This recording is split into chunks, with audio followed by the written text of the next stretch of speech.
جغرافی کا حال یہ ہے کہ ابھی یوکے میں یہ بھی 12ویں صدی عیسوی کا معاملہ ہے کہ ایک بادشاہ کو اپنا نقشہ بنوانا تھا کہ میری حکومت کہاں سے کہاں تک ہے۔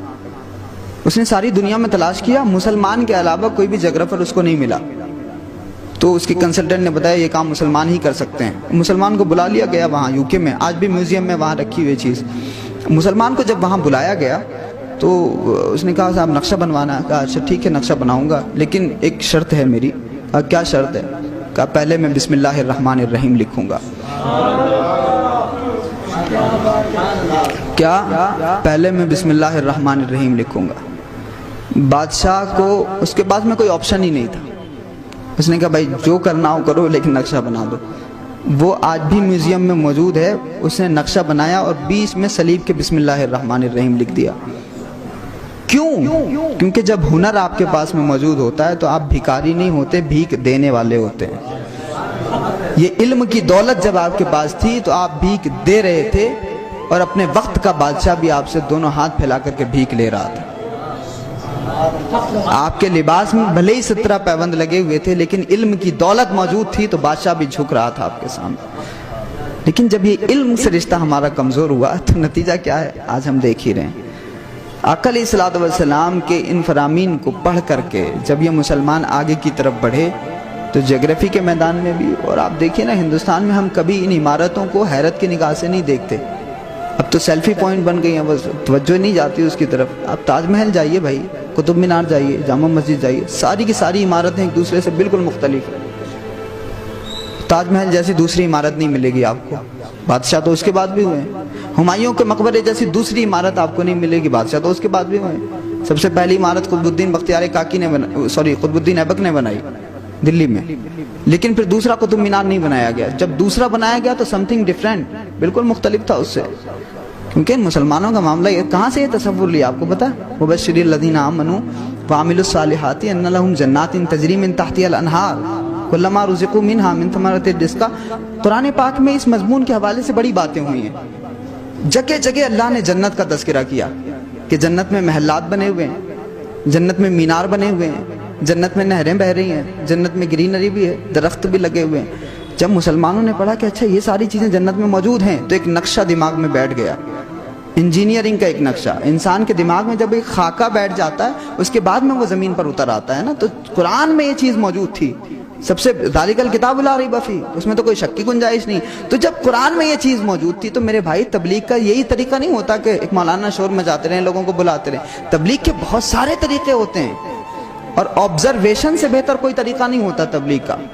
انسان جب سنتا ہے تو وہ 25% ذہن میں رکھتا ہے، 25 سے 30%، لیکن جب کسی چیز کو دیکھتا ہے، آبزرو کرتا ہے، اس کی آنکھیں دیکھ رہی ہوتی ہیں اور کان سن رہے ہوتے ہیں، تو وہ جو سارا نقشہ دماغ میں بیٹھ جاتا ہے تو وہ 70% ذہن میں رہتا ہے۔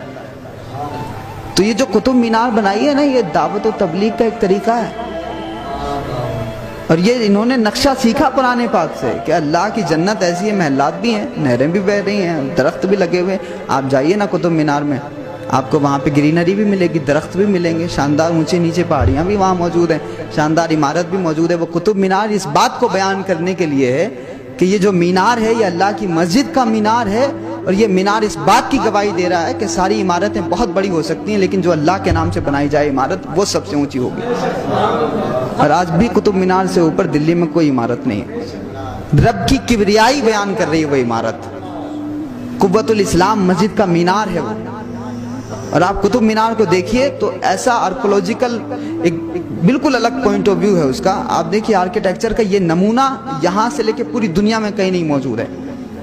ان مسلمانوں نے جب اس قطب مینار کو بنایا تو اتنا شاندار اس میں ڈیکوریشن کیا، آپ تو جھومر لگاتے ہیں، اور وہ جھومر اگر اتفاق سے گر جائے تو پورا رائتہ پھیل جاتا ہے، لیکن قطب مینار کو شاندار کنسٹرکشن کیا، اس میں اتنا مضبوط بنایا کہ وہ جھومر جو اس زمانے میں لگائے گئے تھے آج سے 800-900 سال پہلے، وہ جھومر آج بھی اسی کی طرح موجود ہیں۔ آپ دیکھیے گا کہ اس کو آرکیٹیکچر کی ٹرم ہے، وہ چھتا جیسا بنایا گیا، وہ شہد کی مکھیوں جیسا، انہوں نے الگ الگ پتھروں کو اس میں ترمیم دیا، الگ الگ تراشا ہے ان کو۔ اس زمانے میں کہ جب اتنی بڑی ٹیکنالوجی نہیں تھی، ذرا سوچیے کہ کتنی محنت سے اس کو تراشا ہوگا، کتنی محنت سے اس کو بنایا ہوگا۔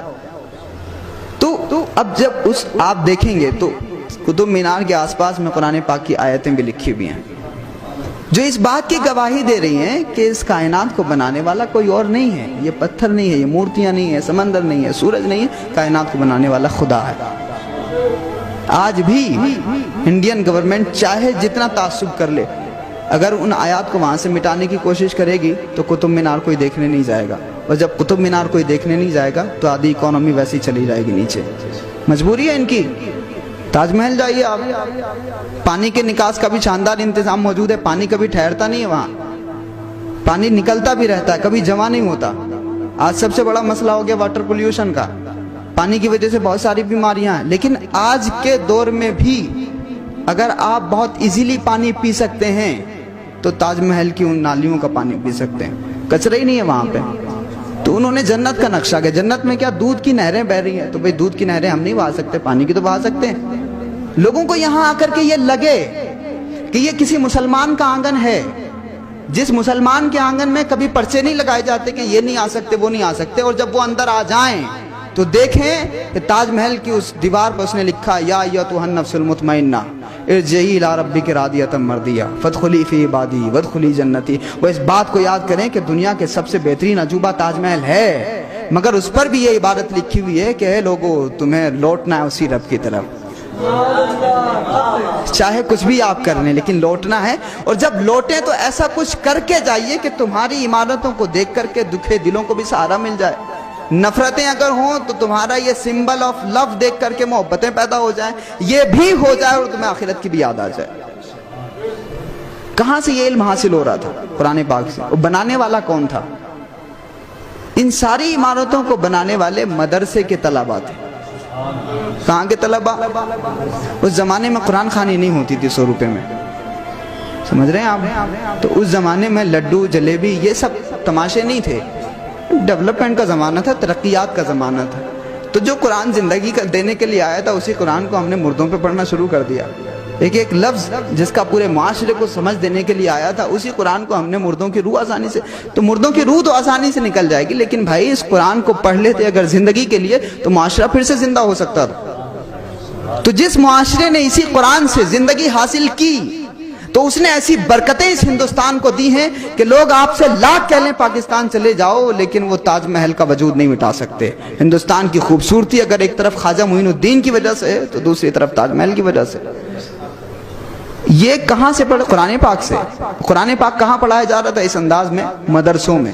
اور پھر مدرسوں سے نکل کر کے جس طرح سے بی ایڈ کر کے، بی ایڈ کا ایک پروسیس ہوتا ہے، آپ کو 4-5 مہینے کسی اسکول میں جا کر کے ٹیچنگ کرنا ہے، ویسے ہی یہ پروسیس تھا کہ اگر آپ آرکیٹیکچر میں انٹرسٹ رکھتے ہیں تو آرکیٹیکچر کو پڑھ کر کے، ابھی ہمارے یہاں لال قلعے کی عمارت بن رہی ہے تو وہاں جا کر کے کچھ کنٹریبیوٹ بھی آپ کو کرنا ہے۔ تو ادھر مدرسے سے بچے نکل رہے تھے تو قرآن پاک کے حافظ بھی تھے، نماز بھی بہت اچھی پڑھا لیتے تھے، اور جب نقش و نگار بنانے کی بات آتی تھی بہترین خطاطی بھی کر لیتے۔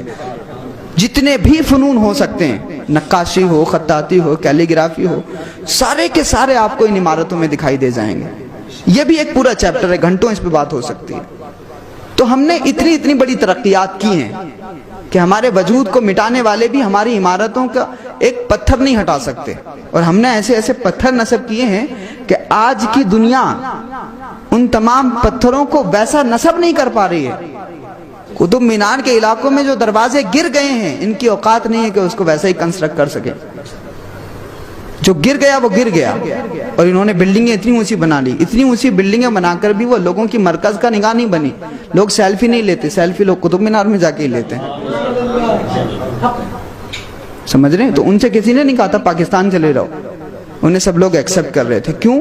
پالیسی ہے، جب دنیا کو آپ کچھ دے رہے ہوتے ہیں تو دنیا آپ کو بادشاہ بنا کے رکھتی ہے، اور جب دینا بند کر دیتے ہیں تو پھر جیسے ہم لائٹ کچرے میں پھینک دیتے ہیں ویسے ہی دنیا بھی ہمیں کچرے میں پھینک دیتی ہے۔ تو قطب الدین ایبک کچھ دے رہے تھے، قطب مینار دے رہے تھے، تاج محل دے رہے تھے، لال قلعہ دے رہے تھے، فیروز آباد کے قلعے دے رہے تھے، دولت آباد کے قلعے دے رہے تھے، چونکہ یہ دے رہے تھے اس لیے بادشاہ تھے، ہم نے دینا بند کر دیا۔ دیں گے کب؟ جب ہمارے پاس کچھ ہوگا، جب ہمارے پاس ہی کچھ نہیں ہے تو کیسے کسی کو دیں گے؟ تو بنیادی چیز جو سب سے بڑی دولت ہو سکتی ہے وہ ایک انسان کے پاس میں علم ہے۔ اچھا ایسا بالکل نہیں ہے کہ یہ صرف مردوں کا کام ہے، بھائی صاحب آپ عورتوں کی تاریخ پڑھ لیجئے، ایک تہائی دین ہمارے پاس جو پہنچا ہے وہ ایک عورت کی وجہ سے پہنچا ہے، حضرت عائشہ صدیقہ کی وجہ سے۔